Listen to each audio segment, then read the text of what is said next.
Kung Fu Panda 4 is of course the last movie in the quadrilogy of Kung Fu Panda. Of course you would know that because it's the fourth movie, but a lot of people have a lot of things to say. The thing is that it's trash and it's the worst of the bunch. And as I have watched the 1 through 3, it is. To be honest, it is. But it's not a bad movie, but the drop of quality between the movies is so noticeable, so big, because 1 and 2 the quality barely dropped. It was those two are amazing. If you say you like number 2 or number 1, I don't blame you. But if you say your favorite's number 3 or number 4, then I'ma just assume that you didn't watch 1 or 2. But anyways, of course the movie revolves around the Kung Fu Panda, Po, having to being told that he is no longer going to be the Dragon Warrior, but now a spiritual leader, as they see in the trailer, because that's what Oogway did. And you know, there's always supposed to be a nice, I don't know, fresh batch of Dragon Warriors. But the thing is, Po has not been the Dragon Warrior for that long. Like, the events of 1 through 3 happened so quickly, because you know we later see how long the time has passed, but he's supposed to pick a successor, and he doesn't want to because, well, when, like someone says, when you're at the top, why do you want to leave? And they make a very good point. But there's also the main villain, that's the chameleon, who could shapeshift into whoever they want, right? Difference is that's all she can do. She could just shapeshift, for that matter. But she just still doesn't know kung fu for the sole fact that they didn't teach her because she was too small. And as some people pointed out, Mantis was taught kung fu, and he's tiny as hell. But the difference is, the Valley of Peace is like some regional location. Like, most people don't know it. The Dragon Warrior, the hero of the Valley of Peace, and even nearby provinces, I guess, I don't know what they're called, know the Dragon Warrior. Of course, Shen did, kind of. Did Shen know? I don't think Shen knew. The only people that knew was Kai, and I think he was also part of the Valley of Peace. Because the people of, I forgot the city name, I could care less. They don't know who the hell Po is. They know who Master Shifu is, but they don't know who he is. But anyways, she needs the staff to be able to summon past warriors to collect their chi. Now, if this sounds familiar, it's exactly like Kai. If I had a nickel for every time some dude was out there stealing cheese of masters, I have 2 nickels. That's not a lot of nickels, but it's enough. But the difference between Kai and the chameleon is that the chameleon can summon past masters, while Kai could really only get the present ones for the sole fact that he left the spirit realm and he really didn't know how to get back. And of course you got Aquafina, aka the Fox, and if you know she got the same idea as me, she is kind of, you know, but she isn't that bad in the movie. I mean, she's bad, but like you get the point. Aquafina is not that bad as a voice actor. I watched her in Mermaid, of course the remake. She wasn't that bad there, and I don't know whether, you know, places she's in, but she talks too much. I get it's the script, but they talk too much. There's too much dialogue in here, which is a weird thing to say. But the way it's bad is that they constantly go back to the first movie, of course, because Po is now in Oogway's shoes, trying to find a Dragon Warrior. But they also do a lot of callbacks to the first film, and they do not take it seriously at all. They do the whole Peach leaves things where Oogway meditates. Nope, he starts choking on it. Anything else referencing the first movie, very, very not serious in the way they take it. Even when they do attempt to do anything serious, it pales in comparison to Kung Fu Panda 1 and 2, because the atmosphere is not there. They haven't been able to replicate the style. It seems more like selling toys more than anything, because the number 3 and number 4, they're so bright. I don't know if you know this, but it's so bright compared to 1 and 2. When you've seen scenes with Tai Lung and Shifu, of course that is the most iconic part of the first film. Of course, Po finding inner peace. Those two are leagues better than anything number 3 and number 4 have to handle.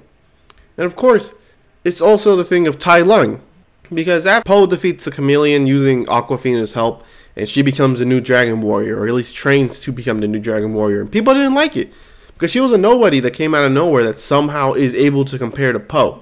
Because the thing is, Po never was able to compete anywhere near the Furious Five in terms of kung fu in the first movie. Awkwafina could compare to Po, although she lost the fight in their first encounter. She's always been there. She's always been shown to be somewhat at the level. And as someone who has been basically homeschooled in the ways of martial arts, considering that she was basically the adopted daughter of the chameleon, who was literally admitted to not knowing kung fu, where does she get the skill from? It doesn't make sense. And not to mention, Tai Lung was shown heavily in the trailer. You know, obviously that was the whole point. It was the hook, right? It got people, caring about the film because it was Tai Lung. People love Tai Lung. Many people think that he is the best villain, me included. But he gets bodied in the trailer, right? We think, okay, maybe he's going to have a redemption arc, right? Because literally on the poster, who's there? That's right, Tai Lung is right there. He does nothing in the movie. Why put him on the poster? Well, of course, there was a reason for it, is that to get people to buy the movie or watch the movie, right? And I watched the movie after reading what people had to say, so I didn't go in as disappointed as I was, even though I was still disappointed. But Tai Lung literally has like 3 lines of dialogue, and that's it. It's touching that he accepts Po as a Dragon Warrior now, but he didn't have to be the Dragon Warrior for it to work, because literally all they could have done was a Tai Lung fight scene against the main villain. And even if he had to lose, at least make it competitive. He got bodied. But the reason why people don't like it is because Tai Lung has always been seen as the strongest warrior that this universe has ever seen. Of course, Tai Lung has only ever lost 3 times. And that was to Oogway, who was the Dragon Warrior at the time. And of course, he lost to Po, which was the current Dragon Warrior. And then he lost to the Chameleon, who used the staff of, well, the Dragon Warrior. Of course, he is 0-3 against everyone that has any affiliation to the Dragon Warrior name. So Chameleon had the power of sorcery and the power of the Dragon Warrior basically with the staff, which is so weird because everyone's able to use the staff as how they want to, which is so weird because I would assume you need some practice with it, but no, she just does it first try. But whatever. But don't get me wrong, I like the Chameleon's design. She's a somewhat unique villain, not really, because we literally explained Kai does the exact same thing. A little differently, but he does it basically the same way. Well, actually, Kai got bodied, and Tai Lung got bodied 4 times. But the 4th one is the weirder one because literally, he gets bodied by Kai, right? And we'll get to that later. Because Tai Lung has only ever lost to, like I said, Dragon Warrior affiliated people, and the 4th one is no exception. Of course, the 4th one being the Chameleon, but technically it's the 3rd, whatever, right? While every other villain, including the Chameleon who fought Po, only Tai Lung was there to match him in pure kung fu and strength. Although he lost, he was holding his own. Of course, due to his lack of humility, his anger definitely got him sloppy in the fight, and of course, unable to concentrate. Of course, he got sloppy in there. Shen used literal cannons, so that dude's literally using guns against kung fu. So like when people say, "Oh, I'm gonna learn this martial art," well, I got a weapon, so you're not gonna win. That's what Shen did. He literally shot Po with a cannon. Although he ended up losing, he needed a weapon. Kai needed the chi of other people, including Oogway, to face Po. The Chameleon literally needed to face Po with the chi of damn near every master we've ever seen on screen. And the thing is, specifically with Kai and the Chameleon, is that Kai, after defeating Oogway, who literally let himself lose, by the way, he could have gone to any other master in the spirit realm to collect more chi. But there's literally only one that he really got. And you know where I'm going with it. It was Tai Lung. Of course, this is more like an Easter egg. I don't think it was ever confirmed. But considering the only other snow leopard to ever exist in the universe was literally Tai Lung's nephew, I hardly doubt him. Tai Lung was defeated by Kai using the chi of the Dragon Warrior, Oogway. Because literally, first of all, Tai Lung didn't stand a chance against Oogway and Kai together. But literally, the next person that he went to, he could have gone to Thundering Rhino, Master Rhino, which was shown in this movie. But he was in the spirit realm, of course, because he was bodied with the cannon. That's how it was shown to be able to defeat arguably the strongest kung fu fighter besides Tai Lung, which is obviously the point I'm trying to make. He could have gone to him. He didn't. He didn't go to Master Thundering Rhino. he went to Tai Lung. The chameleon had access to whatever master he wanted, and he did eventually end up going to the other villains of Kai and Shen. By the way, they have no dialogue in the movie, so I guess, whatever, right? He could have gone to any other master or anything. He could have gone to Thundering Rhino. He could have went to General Kai, the right-hand man to Oogway, or even the tyrannical Lord Shen. Nope, he went to the first villain, the original villain, Tai Lung, as many people like to call him, the false dragon warrior. The man leagues above everyone else.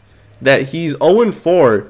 He only lost to 4 people, and those 4 people had an affiliation with the dragon warrior. Like I said, Oogway, I would assume the original dragon warrior, or at least was dragon warrior before Po.